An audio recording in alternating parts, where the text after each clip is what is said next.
Siirt ilimiz Şirvan ilçemizde Madenköy sınırlarında faaliyet gösteren Etibakır Anonim Şirketi'ne ait bakır madeninde saat 01.25 sularında bir maden göçüğü meydana gelmiştir.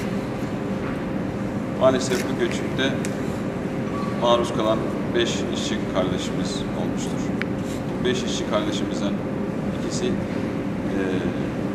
yer almadan kurtulmuştur. Vefat eden kardeşlerimize Cenab-ı Allah'tan rahmet diliyoruz. Yaralı olarak kurtulan madenci kardeşlerimize, bütün madenci kardeşlerimize geçmiş olsun diliyoruz. Gelişmelerden ayrıca bilgi verilecektir. Konuyu takip ediyoruz.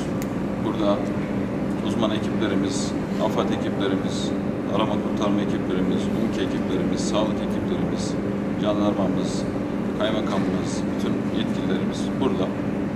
Yakından takip ediyoruz. Tekrar geçmiş olsun diliyorum.